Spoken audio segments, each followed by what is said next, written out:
Hello and welcome to part Pokemon 58.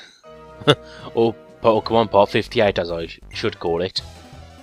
And now we'll be continuing to explore the post-game area, the new routes. And first off we are introduced to Gulpin here, a sort of poison-type Pokemon introduced in Generation 3. Although this Pokemon is supposed to represent a stomach, I believe. So it's just, yeah, that's just a stomach flopping around there.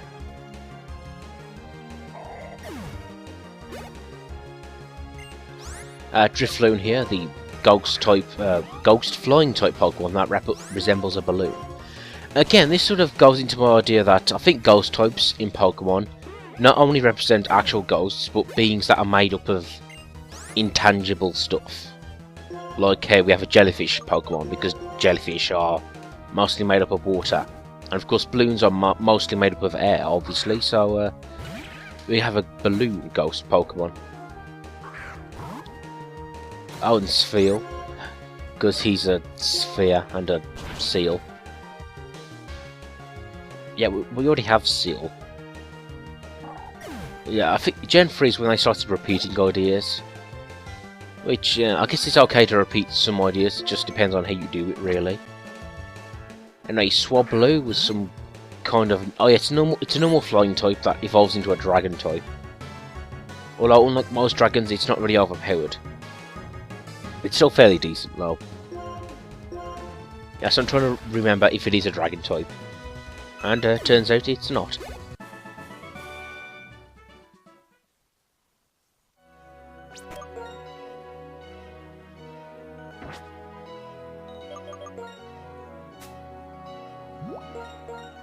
Yes, it's at this point that I start using potions a lot more, but that's probably because I'm under-leveled.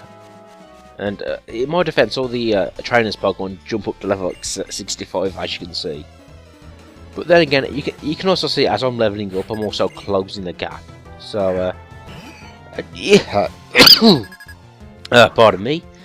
And I guess the point is there are some hard battles coming up with some choice characters, like we have to take on the Elite Four again. So, yeah, I'm just doing this in the meantime. Speaking of which, we could probably go face the Elite Four and the champion right now. But of course I want to level up, and I might as well save those for the last part. Oh no, here's the evolved form, Altaria. Sort of a cloud Pokemon. Looks kind of cute, it's a dragon flying type. And I like how it looks more like a... it doesn't look like a big scaly dragon, but it's more like a mystical dragon. Kind of like Falco from the Neverending Story. A bomber Master Snow. I messed that up. Yes, he's a ice grass type, which is definitely the worst typing. In fact, I might have to double check, but it's got so many weaknesses. Like, let me see, rock, fighting, steel, fire, times 4, bug, poison, and flying as well, I think. Is that all of them? Who knows?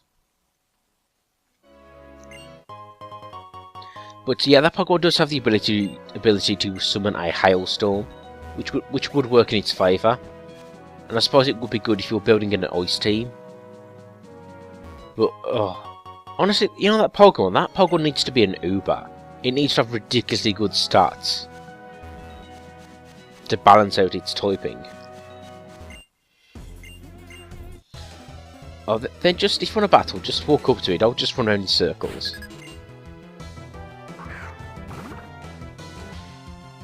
Meditate, a psychic fighting type. Now, I've heard from a few people that psychic and fighting don't seem like two types that should go together.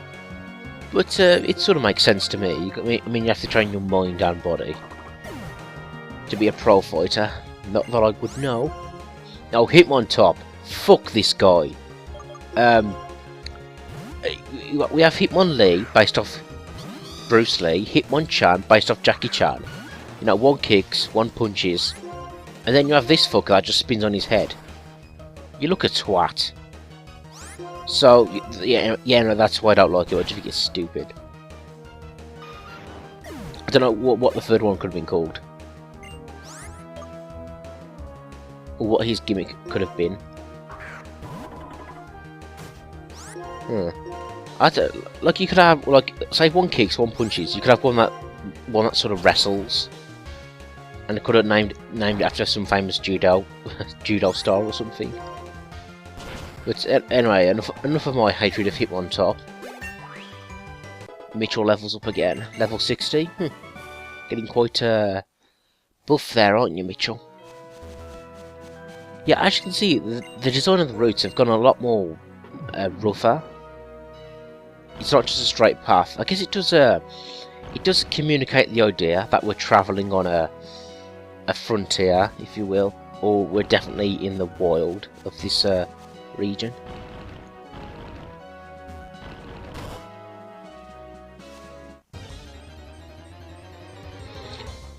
Oh, Spearow, a flying type from Gen 1. And yeah, he's pretty good. I think Pidgeot might be better. I think most people would say that. I think Fearow does have higher attack. Ooh, Venoshock, a poison type move, which does double damage if the target is already poisoned. Which, it sounds pretty good, but it sounds like you would have to have 2 poison type moves, at least on your team, to make good use of it. Or unless there's another way of poisoning someone. I just thought there is... I forgot its name, but there is a bug type move which does have the chance of poisoning someone. I think it might be Twin Needle. But I'll have to... I can't remember that off the top of my head. But yeah, Venoshock. Double power, so that would do 130 damage. That would be pretty sweet if you could get that to work. And you know, actually, that move could be a lot better nowadays with fairy types. Because otherwise, when it comes to poison type moves, you think, oh, they're only effective against grass types. Oh, and here we find a Kangaskhan. Of course, if the baby were to jump out of his pouch, he would become his mega form, apparently. Or her mega form. Now, those Kangaskhan, they are meant to be based off kangaroos. Which obviously I get with the pouches, but they've always seemed too bulky to be kangaroos. Like, I always thought they were inspired by kangaroos, but not necessarily kangaroo Pokemon. Marowak, a really cool ground type Pokemon. Now, if there is an item called the Thick Club, and if he holds it, it does double his attack. So he can be quite devastating.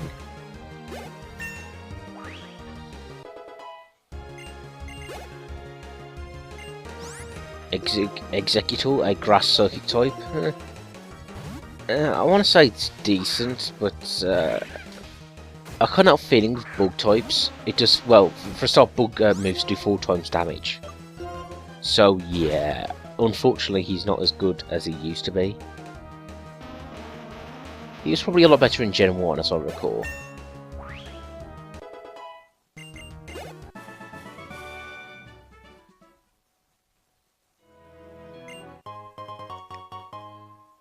Thanks for the Berry Ranger.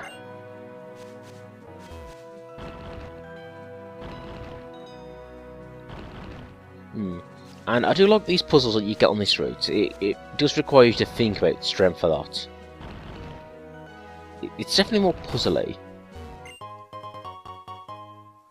Upgrade there. I think if you give that to a Porygon and trade it evolves into Porygon 2. Yeah, that's the way it works.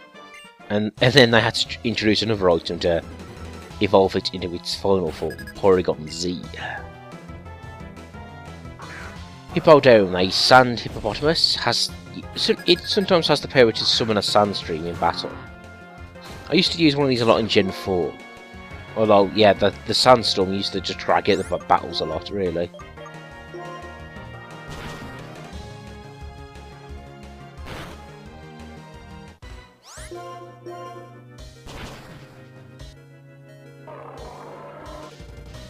Unfortunately, Brooker is immune to the sandstorm effects, being part ground.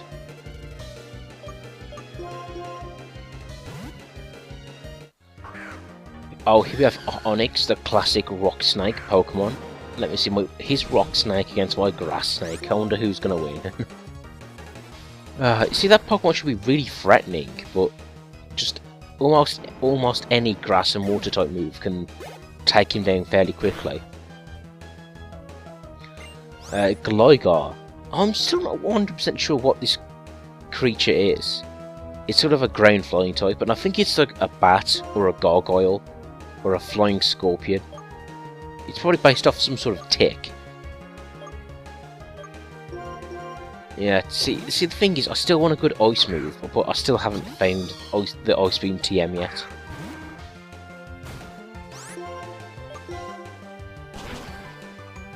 Yeah, he does look more like some sort of parasite.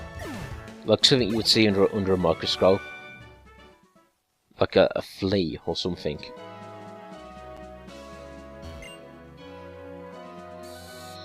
Anyway, the Poke Transfer Lab. Apparently you can transfer Pokemon from previous generations. And I actually sort of give it a try.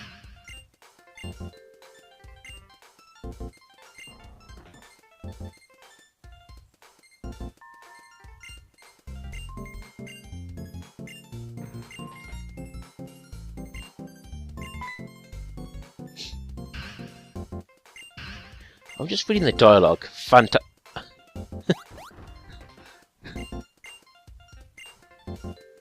Oh, I remember what this guy says. Blah blah blah. Science. Blah blah blah. Science.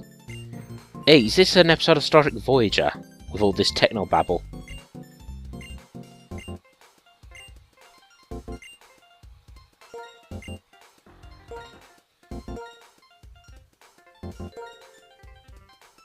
And I actually sort of give it a try, but unfortunately it doesn't work. At least you get to see the saving screen for once.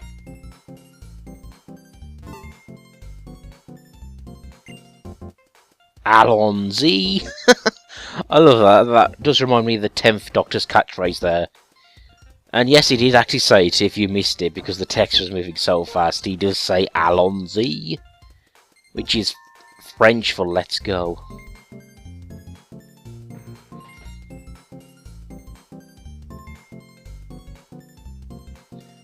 And I'm trying to, but it's just not working, unfortunately.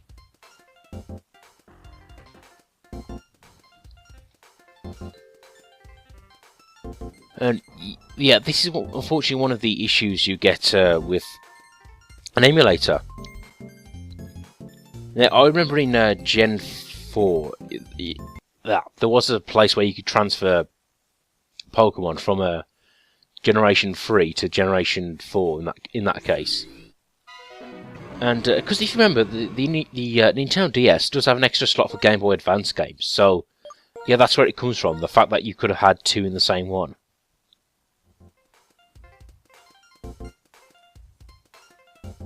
But yep, unfortunately I wanted to show it off a bit, but it just ain't working. Then again, it could be just because I can't put a Game Boy Advance slot into an emulator. But I just wanted to show off this house in this route here. You can trade a Ditto for a Rotom, which, yeah, you might want to do. I think it's the only place you can get it in this game. So, join me again next time.